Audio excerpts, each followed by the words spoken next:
geethasaviruchi. ಇವತ್ತಿನ ನಮ್ಮ ವಿಡಿಯೋದಲ್ಲಿ ಜೆಲ್ಲಿ ಯಾವ ತರ ಪ್ರಿಪೇರ್ ಮಾಡ್ಕೋಬೇಕು ಅಂತ ತೋರಿಸ್ತೀನಿ. ಹಾಗೆ ಇದನ್ನ ಗ್ಲಾಸ್ ಹಲ್ವಾ ಅಂತಾನೂ ಅಂತಾರೆ. ತುಂಬಾನೇ ಈಜಿ ಇದು ಪ್ರಿಪೇರ್ ಮಾಡೋದು. ಚಿಕ್ಕ ಮಕ್ಕಳು ಸಹ ತುಂಬಾ ಫಾಸ್ಟ್ ಆಗಿ ಈಜಿಯಾಗಿ ಪ್ರಿಪೇರ್ ಮಾಡ್ಕೊಂಡ್ಬಿಡ್ತಾರೆ. ಈ ಜೆಲ್ಲಿನ ಬಾಯಲ್ಲಿಟ್ಟರೆ ಗುಳುಮ್ ಅಂತ ಒಳಗಡೆ ಹೋಗೇ ಬಿಡುತ್ತೆ. ಅಷ್ಟು ಸಾಫ್ಟ್ ಆಗಿರುತ್ತೆ. ಯಾವಾಗಾದರೂ ಸ್ವಲ್ಪ ಡಿಫ್ರೆಂಟ್ ಆಗಿ ತಿನ್ನಬೇಕು ಅಂತ ಅನಿಸಿದಾಗೆ ಈ ಥರ ಜೆಲ್ಲಿ ಮಾಡ್ಕೊಂಡು ತಿಂತಾ ಇದ್ದರೆ ಬಾಯಿಗೂ ರುಚಿ, ಹೊಟ್ಟೆಗೂ ಖುಷಿ, ಹಾಗೆ ಮನಸ್ಸಿಗೂ ಖುಷಿ ಅಲ್ವಾ? ಸೊ ಈ ವಿಡಿಯೋ ನೋಡೋಕ್ಕಿಂತ ಮುಂಚೆ ನೀವಿನ್ನೂ ನನ್ನ ಚಾನಲ್ ಸಬ್ಸ್ಕ್ರೈಬ್ ಮಾಡ್ಕೊಂಡಿಲ್ಲ ಅಂದರೆ ಬೇಗ ಸಬ್ಸ್ಕ್ರೈಬ್ ಮಾಡಿಕೊಂಡು ಬೆಲ್ ಐಕನ್ನ ಕ್ಲಿಕ್ ಮಾಡ್ಕೊಳ್ಳಿ. ನಾನು ಹಾಕೋ ಎಲ್ಲ ವೀಡಿಯೋಸು ನಿಮಗೆ ಫಸ್ಟ್ ನೋಟಿಫಿಕೇಷನ್ ಬರುತ್ತೆ. ಯಾವ ವಿಡಿಯೋನೂ ನೀವು ಮಿಸ್ ಮಾಡ್ಕೊಳ್ದೆ ನೀವು ವಾಚ್ ಮಾಡ್ಬೋದು. ಈಗ ಈ ಜೆಲ್ಲಿ ಯಾವ ಥರ ಮಾಡ್ಕೋಬೇಕು ಅಂತ ವಿಡಿಯೋ ನೋಡ್ಕೊಂಬಂದ್ಬಿಡೋಣವಾ? ನೋಡಿ, ನಾನು 10 ಗ್ರಾಮ್ಸ್ ಅಷ್ಟು ಈ ಥರ ಪ್ಲೇನ್ ಚೈನಾಗ್ರಾಸ್ ತೊಗೊಂಡಿದ್ದೀನಿ. ಇದು ಯಾವ ಕಂಪ್ನಿದಾದರೂ ತೊಗೋಬೋದು.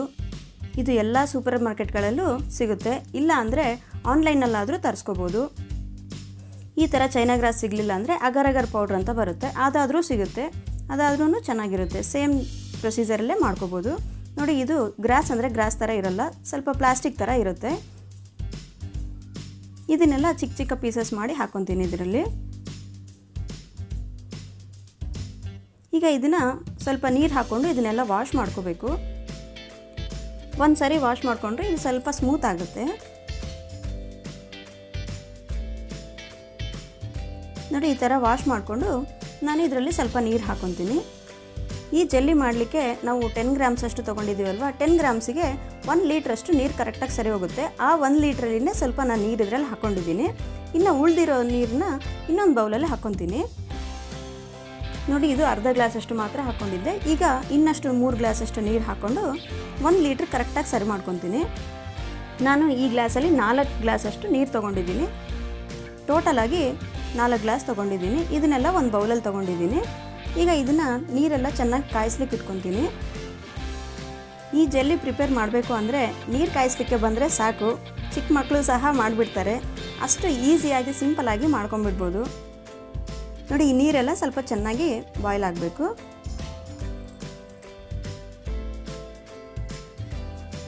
ನೋಡಿ, ಈ ಥರ ನೀರೆಲ್ಲ ಚೆನ್ನಾಗಿ ಬಿಸಿ ಆದ ತಕ್ಷಣ ನಾವು ನೆನೆಸ್ಕೊಂಡಿರೋ ಚೈನಾಗ್ರಾಸ್ ಇದೆ ಅಲ್ವಾ, ಅದನ್ನೆಲ್ಲ ಹಾಕ್ಕೊತೀನಿ. ನೀರಿನ ಸಮೇತ ಇದನ್ನೆಲ್ಲ ಹಾಕ್ಕೋಬೇಕು. ಈ ಚೈನಾಗ್ರಾಸ್ ಎಲ್ಲ ಹಾಕ್ಕೊಂಡ್ಮೇಲೆ ಇದನ್ನು ಮಧ್ಯೆ ಮಧ್ಯೆ ಒಂದೊಂದು ಸಾರಿ ಕಲಿಸ್ಕೊತ ಈ ಚೈನಾಗ್ರಾಸ್ ಕರಗೋವರೆಗೂ ಈ ಥರ ಬಾಯ್ಲ್ ಮಾಡ್ಕೋಬೇಕು. ನೋಡಿ, ಇದನ್ನೆಲ್ಲ ಚೆನ್ನಾಗಿ ಕರಗಿಸ್ಕೋಬೇಕು. ಸ್ವಲ್ಪ medium to high flame adjust ಮಾಡ್ಕೊತ ಇದನ್ನು ಬಾಯ್ಲ್ ಮಾಡಿಕೊಂಡ್ರೆ ಚೆನ್ನಾಗಿರುತ್ತೆ. ನೋಡಿ, ಸ್ವಲ್ಪ ಹೈ ಫ್ಲೇಮ್ ಇಟ್ಕೊಂಡು ಸ್ವಲ್ಪ ಈ ಥರ ಬಾಯ್ಲ್ ಮಾಡ್ಕೋಬೋದು. ಜಾಸ್ತಿ ಬಾಯ್ಲ್ ಆಯಿತು ಅಂದರೆ ಸ್ವಲ್ಪ ಮೀಡಿಯಮಾಗಿ ಚೇಂಜ್ ಮಾಡ್ಕೋಬೋದು. ಈ ಥರ ಮಧ್ಯೆ ಮಧ್ಯೆ ಸ್ವಲ್ಪ ಕಲಿಸ್ಕೊತ ಅದು ಹುಕ್ಕೋಗ್ಲಾರ್ದಂಗೆ ಕಲಿಸ್ಕೊತ ಮಾಡ್ಕೋಬೇಕು. ಮಧ್ಯೆ ಮಧ್ಯೆ ಚೆಕ್ ಮಾಡ್ಕೊತ ಇರಿ, ಚೈನಾಗ್ರಾಸ್ ಕರ್ಗೋಗಿದೇನೋ ಇಲ್ವೋ ಅಂತ ಒಂದು ಸರಿ ಚೆಕ್ ಮಾಡ್ಕೊತ ಈ ಥರ ಮಿಕ್ಸ್ ಮಾಡ್ಕೋಬೇಕು. ಕಂಟಿನ್ಯೂಸ್ ಆಗಿ ಮಿಕ್ಸ್ ಮಾಡ್ಕೊತ ಇರಬೇಕು ಅಂತ ಏನೂ ಇಲ್ಲ, ಮಧ್ಯ ಮಧ್ಯ ಮಿಕ್ಸ್ ಮಾಡಿಕೊಂಡ್ರೆ ಸಾಕಾಗುತ್ತೆ. ಈ ಚೈನಾಗ್ರಾಸ್ ಮೆಲ್ಟ್ ಆದರೆ ಸಾಕು. ನೋಡಿ, ಈ ಥರ ಚೆಕ್ ಮಾಡಿಕೊಂಡು ನೋಡ್ಕೋಬೇಕು. ಇದು ಮೆಲ್ಟ್ ಆದ ತಕ್ಷಣ ಆವಾಗಲೇ ನಮಗೆ ಗೊತ್ತಾಗುತ್ತೆ, ನೀರು ಸ್ವಲ್ಪ ಗಟ್ಟಿ ಅನಿಸುತ್ತೆ. ನೋಡಿ, ಎಲ್ಲ ಕರ್ಗೋಗಿದೆ, ಚೈನಾಗ್ರಾಸ್ ಎಲ್ಲ ಕರ್ಗೋಗಿದೆ. ಈಗ ಇದರಲ್ಲಿ 1 ಗ್ಲಾಸಷ್ಟು ಸಕ್ಕರೆ ಹಾಕ್ಕೊತೀನಿ. ನಾನು ಈ ಗ್ಲಾಸಲ್ಲಿ 4 ಗ್ಲಾಸಷ್ಟು ನೀರು ತೊಗೊಂಡಿದ್ನಲ್ವ, ಹಾಗಾಗಿ 1 ಗ್ಲಾಸಷ್ಟು ಸಕ್ಕರೆ ಹಾಕ್ಕೊತಿದ್ದೀನಿ. ಗ್ರಾಮ್ಸಲ್ಲಿ ಹೇಳಬೇಕು ಅಂದರೆ 250 ಗ್ರಾಮ್ಸಷ್ಟು ಸಕ್ಕರೆ ಹಾಕ್ಕೊಂಡ್ರೆ ಸಾಕಾಗುತ್ತೆ. ಈಗ ಈ ಸಕ್ಕರೆ ಎಲ್ಲ ಚೆನ್ನಾಗಿ ಕರಗೋವರೆಗೂ ಕಲಿಸ್ಕೊತ ಮಾಡ್ಕೋಬೇಕು. ಕಂಟಿನ್ಯೂಸ್ ಆಗಿ ಕಲಿಸ್ಕೊತ ಇರಬೇಕು ಅಂತ ಏನೂ ಇಲ್ಲ, ಮಧ್ಯೆ ಮಧ್ಯೆ ಸ್ವಲ್ಪ ಕಲಿಸ್ಕೊತ ಇರಬೇಕು. ಸಕ್ಕರೆ ತಳ ಅಂಟ್ಲಾರ್ದಂಗೆ ಕಲಿಸ್ಕೊಂಡ್ರೆ ಸಾಕಾಗುತ್ತೆ. ನೋಡಿ, ಸಕ್ಕರೆ ಎಲ್ಲ ಚೆನ್ನಾಗಿ ಕರಗೋಯ್ತು. ಈ ಥರ ಸಕ್ಕರೆ ಎಲ್ಲ ಕರಗೋದ್ಮೇಲೆ ಮತ್ತೆ ಒಂದು 2 ರಿಂದ 3 ನಿಮಿಷದವರೆಗೂ ಚೆನ್ನಾಗಿ ಇದನ್ನು ಬಾಯ್ಲ್ ಮಾಡ್ಲಿಕ್ಕೆ ಬಿಡಬೇಕು.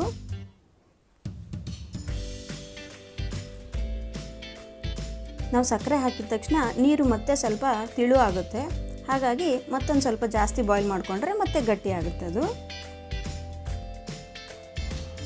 ನೋಡಿ, ಒಂದು 2 ರಿಂದ 3 ನಿಮಿಷ ಈ ಥರ ಚೆನ್ನಾಗಿ ಬಾಯ್ಲ್ ಮಾಡ್ಕೊಂಡಿದ್ದೀನಿ.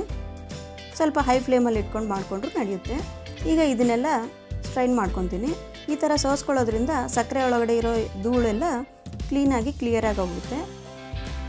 ನೋಡಿ, ನೀರೆಲ್ಲ ಎಷ್ಟು ಕ್ಲೀನಾಗಿ ಬರ್ತಾಯಿದೆ. ನೋಡಿ, ನೀರೆಲ್ಲ ಕಂಪ್ಲೀಟಾಗಿ ಈ ಥರ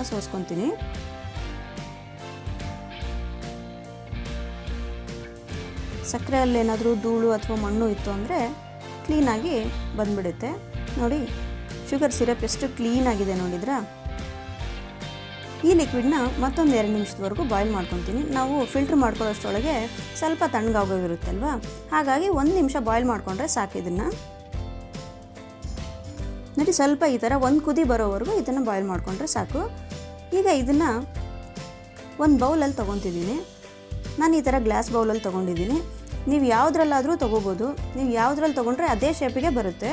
ಒಂದು ಪ್ಲೇಟಲ್ಲಾದರೂ ತೊಗೋಬೋದು, ಇಲ್ಲ ಒಂದು ಕಪ್ಪಲ್ಲಿ ಅಥವಾ ಗ್ಲಾಸಲ್ಲಿ, ಇಲ್ಲ ಮೌಲ್ಡ್ಸ್ ಇದ್ದರೆ ಮೌಲ್ಡ್ಸಲ್ಲಿ ಆದರೂ ತೊಗೋಬೋದು. ನೀವು ಯಾವುದ್ರಲ್ಲಿ ತೊಗೊಂಡ್ರೆ ಅದೇ ಶೇಪಲ್ಲೇ ಬರುತ್ತೆ ಇದು. ನೋಡಿ ನಾನು ಈ ಥರ ಗ್ಲಾಸ್ ಬೌಲಲ್ಲಿ ತೊಗೊಂಡಿದ್ದೀನಿ. ಈಗ ಇದರಲ್ಲಿ ಚಿಕ್ಕ ಚಿಕ್ಕ ಮ್ಯಾಂಗೋ ಪೀಸಸ್ ಹಾಕ್ಕೊತಿದ್ದೀನಿ.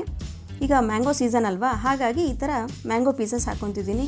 ನೀವು ನಿಮ್ಗೆ ಇಷ್ಟ ಬಂದಿದ್ದು ಫ್ರೂಟ್ಸ್ ಹಾಕ್ಕೋಬೋದು. ನಿಮ್ಗೆ ಯಾವ ಫ್ರೂಟ್ಸ್ ಇಷ್ಟನೋ ಅದನ್ನೆಲ್ಲ ಹಾಕ್ಕೋಬೋದು.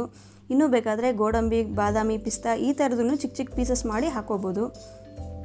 ಮಕ್ಕಳು ಫ್ರೂಟ್ಸ್ ತಿನ್ನಲ್ಲ ಅಂತ ಹಠ ಮಾಡ್ತಾರಲ್ವ, ಈ ಥರ ಮಾಡಿಕೊಡಿ. ಜೆಲ್ಲಿ ಖಂಡಿತ ಇಷ್ಟ ಆಗುತ್ತೆ.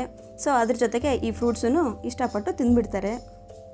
ಫ್ರೂಟ್ಸು, ನಟ್ಸು ಎಲ್ಲದನ್ನೂ ಹಾಕ್ಕೋಬೋದು ಇದರಲ್ಲಿ. ನೋಡಿ ಎಲ್ಲವುದು ಈ ಥರ ನೀಟಾಗಿ ಗಾರ್ನಿಷ್ ಮಾಡಿಕೊಂಡು ಈಗ ಇದನ್ನು ಕಂಪ್ಲೀಟಾಗಿ ರೂಮ್ ಟೆಂಪ್ರೇಚರ್ ಬರೋವರೆಗೂ ಒಂದು ಸೈಡಲ್ಲಿ ಇಟ್ಕೋಬೇಕು. ಈಗ ನಾನು ಅರ್ಧದಷ್ಟು ಮಾತ್ರ ಹಾಕ್ಕೊಂಡಿದ್ನಲ್ವ, ಇನ್ನೂ ಅರ್ಧದಷ್ಟು ಇದಕ್ಕೆ ನಾನು ಫುಡ್ ಕಲರ್ ಆ್ಯಡ್ ಮಾಡ್ಕೊತೀನಿ. ಇದು ಸ್ವಲ್ಪ ತಣ್ಣಗಾಗೋಗಿದೆ ಅಲ್ವಾ, ಅದಕ್ಕೆ ಬಿಸಿ ಮಾಡ್ಕೊತ ಸ್ವಲ್ಪ ಒಂದು 4 ಡ್ರಾಪ್ ಅಷ್ಟು ಗ್ರೀನ್ ಕಲರ್ ಫುಡ್ ಕಲರ್ ಹಾಕ್ಕೊತಿದ್ದೀನಿ. ನಿಮ್ಗೆ ಇಷ್ಟ ಬಂದಿದ್ದ ಕಲರ್ ಹಾಕ್ಕೋಬೋದು. ನಿಮಗೆ ಕಲರ್ ಇಷ್ಟ ಇಲ್ಲ ಅಂತಂದರೆ ಹಾಗೆ ಆದರೂ ಹಾಕ್ಕೋಬೋದು. ಗ್ಲಾಸ್ ಕಲರಲ್ಲಿ ಬರುತ್ತೆ.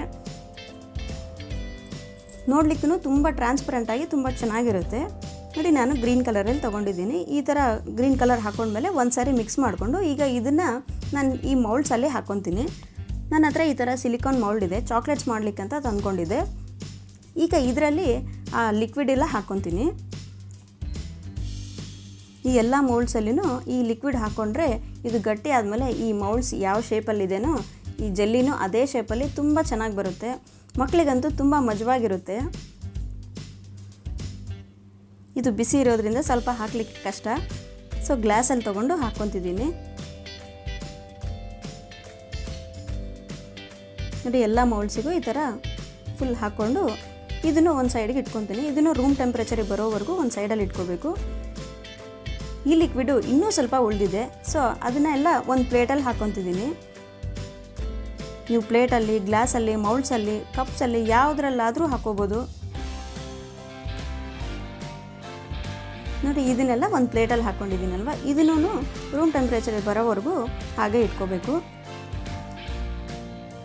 ಈ ಎಲ್ಲ ಮೌಲ್ಡ್ಸನ್ನು ರೂಮ್ ಟೆಂಪ್ರೇಚರಿಗೆ ಬರೋವರೆಗೂ ಹಾಗೆ ಇಟ್ಕೋಬೇಕು. ಅದಾದಮೇಲೆ 2 ಅವರ್ಸ್ವರೆಗೂ ಫ್ರಿಜ್ಜಲ್ಲಿ ಇಟ್ಕೋಬೇಕು. ಫ್ರೀಝರಲ್ಲ, ಫ್ರಿಜ್ಜಲ್ಲಿ ಇಟ್ಕೋಬೇಕು. ನೋಡಿ 2 ಅವರ್ಸ್ ಆಗೋದ್ಮೇಲೆ ಇದು ಎಷ್ಟು ಚೆನ್ನಾಗಿ ಟೈಟಾಗಿ ಕುತ್ಕೊಂಡಿದೆ ನೋಡಿದ್ರಾ. ಜೆಲ್ಲಿ ಎಲ್ಲ ಎಷ್ಟು ಟೈಟಾಗಿದೆ. ಈಗ ಇದನ್ನೆಲ್ಲ ಒಂದು ಪ್ಲೇಟಲ್ಲಿ ಡಿಮೌಲ್ಡ್ ಮಾಡ್ಕೊತೀನಿ. ಸ್ವಲ್ಪ ಈ ಥರ ಪ್ಲೇಟ್ನ ಇಟ್ಕೊಂಡು ರಿವರ್ಸ್ ಮಾಡಿಕೊಂಡ್ರೆ ಈಸಿಯಾಗಿ ಡಿಮೌಲ್ಡ್ ಆಗೋಗುತ್ತೆ. ನಾವು ಬರೀ ಮ್ಯಾಂಗೋ ಹಾಕ್ಕೊಂಡಿರೋದ್ರಿಂದ ಇದು ಮ್ಯಾಂಗೋ ಜೆಲ್ಲಿ ಅಂತ ಅನ್ಬೋದು. ನೀವು ಎಲ್ಲ ಫ್ರೂಟ್ಸ್ ಹಾಕ್ಕೊಂಡ್ರೆ ಮಿಕ್ಸ್ಡ್ ಫ್ರೂಟ್ಸ್ ಜೆಲ್ಲಿ ಅಂತಾದರೂ ಅನ್ಕೋಬೋದು. ನೋಡಿ ಎಷ್ಟು ಚೆನ್ನಾಗಿ, ನೋಡಲಿಕ್ಕೆ ಎಷ್ಟು ಮಜವಾಗಿದೆ ಅಲ್ವಾ. ಮಾಡ್ತಾಯಿದ್ರೇನು ತುಂಬಾ ಚೆನ್ನಾಗಿರುತ್ತೆ ಇದು. ನೋಡಿ ಟಚ್ ಮಾಡ್ತಾಯಿದ್ರೆ ಎಷ್ಟು ಚೆನ್ನಾಗಿ ಅನಿಸ್ತಾ ಇದೆ, ಎಷ್ಟು ಚೆನ್ನಾಗಿ ಬೌನ್ಸ್ ಆಗ್ತಾಯಿದೆ ನೋಡಿದ್ರಾ. ಹಾಗೆ ಈಗ ಪ್ಲೇಟಲ್ಲಿ ತೊಗೊಂಡಿರೋದನ್ನು ಯಾವ ಥರ ಬಂದಿದೆ ಅಂತ ನೋಡೋಣವಾ. ನೋಡಿ ಇದನ್ನು ಎಷ್ಟು ಟೈಟಾಗಿ ಚೆನ್ನಾಗಿ ಗಟ್ಟಿಯಾಗಿದೆ. ಈ ಪ್ಲೇಟಲ್ಲಿರೋದನ್ನು ನಾನು ಈಗ ಪೀಸಸ್ ಮಾಡ್ಕೊತೀನಿ. ಇದು ಕಟ್ ಮಾಡ್ತಾಯಿದ್ರೂ ತುಂಬ ಚೆನ್ನಾಗಿ ಅನಿಸ್ತಾ ಇದೆ. ಮಕ್ಕಳು ಕಟ್ ಮಾಡೋವರೆಗೂ ಕಾಯಲ್ಲ, ಫಸ್ಟ್ ತಿನ್ನಬೇಕು ಅಂತ ಅಂತಾರೆ. ನೋಡಿ ಎಷ್ಟು ಚೆನ್ನಾಗಿ ಕಟ್ ಆಗ್ತಿದೆ ನೋಡಿದ್ರಾ. ಈಗ ಇದರಲ್ಲಿ ಒಂದು ಪೀಸ್ ನಿಮಗೆ ತೆಗೆದು ತೋರಿಸ್ತೀನಿ, ಎಷ್ಟು ಚೆನ್ನಾಗಿದೆ ಅಂತ ನಿಮಗೆ ಗೊತ್ತಾಗುತ್ತೆ. ನನ್ನ ಮಕ್ಕಳು ಆವಾಗಲೇ ಒಂದು ಪೀಸ್ ತೊಗೊಂಡು ಹೊರಟೋದ್ರು. ನೋಡಿ ಎಷ್ಟು ಈಸಿಯಾಗಿ ಡಿಮೋಲ್ಡ್ ಮಾಡಿಕೊಂಡು ಈ ಥರ ತಗೋಬೋದು. ನೋಡಿದರೆ ಎಷ್ಟು ಟ್ರಾನ್ಸ್ಪರೆಂಟಾಗಿ, ಎಷ್ಟು ಕಲರ್ಫುಲ್ ಆಗಿದೆ ಅಲ್ವಾ. ನೋಡ್ತಾ ಇದ್ದರೆ ಹಾಗೆ ತಿನ್ನಬೇಕು ಅಂತ ಅನಿಸುತ್ತೆ ಅಲ್ವಾ. ನೋಡಿ ಎಷ್ಟು ಚೆನ್ನಾಗಿ ಕಾಣಿಸ್ತಾ ಇದೆ. ಹಾಗೆ ನಾವು ಮೌಲ್ಡ್ಸಲ್ಲಿ ಹಾಕ್ಕೊಂಡಿದ್ವಲ್ವ, ಅದನ್ನು ನೋಡಿದ್ರಾ ಎಷ್ಟು ಕ್ಯೂಟ್ ಆಗಿದೆ ಅಲ್ವಾ ಸ್ಟಾರು. ಈ ಥರ ಡಿಫ್ರೆಂಟಾಗಿ ಶೇಪ್ಸಲ್ಲಿ ಮಾಡಿಕೊಟ್ಬಿಟ್ರೆ ಮಕ್ಕಳಿಗೆ ಸಖತ್ ಇಷ್ಟ ಆಗುತ್ತೆ. ಖಂಡಿತ ನೀವು ಮನೇಲಿ ಈ ಥರ ಟ್ರೈ ಮಾಡಿಬಿಟ್ಟು ನಿಮ್ಗೆ ಯಾವ ಥರ ಬಂದಿದೆ ಅಂತ ನನಗೆ ಕಾಮೆಂಟಲ್ಲಿ ಫೀಡ್ಬ್ಯಾಕ್ ಕೊಡಿ. ನಿಮಗೆ ವಿಡಿಯೋ ಇಷ್ಟ ಆಗಿದ್ರೆ ದಯವಿಟ್ಟು ಒಂದೇ ಒಂದು ಲೈಕ್ ಮಾಡಿ. ನೀವಿನ್ನೂ ನನ್ನ ಚಾನಲ್ ಸಬ್ಸ್ಕ್ರೈಬ್ ಮಾಡ್ಕೊಂಡಿಲ್ಲ ಅಂದರೆ ಬೇಗ ಸಬ್ಸ್ಕ್ರೈಬ್ ಮಾಡಿಕೊಂಡು ಬೆಲ್ ಐಕನ್ನ ಕ್ಲಿಕ್ ಮಾಡ್ಕೊಳ್ಳಿ. ನಾನು ಹಾಕೋ ಎಲ್ಲ ವೀಡಿಯೋಸು ನಿಮಗೆ ಫಸ್ಟ್ ನೋಟಿಫಿಕೇಷನ್ ಬರುತ್ತೆ. ಯಾವ ವಿಡಿಯೋನೂ ಮಿಸ್ ಮಾಡ್ಕೊಳ್ದೆ ನೀವು ವಾಚ್ ಮಾಡ್ಬೋದು. ಮತ್ತಷ್ಟು ಒಳ್ಳೊಳ್ಳೆ ರೆಸಿಪಿಗಳೊಂದಿಗೆ ಮತ್ತೆ ಭೇಟಿಯಾಗೋಣ. Thanks for watching.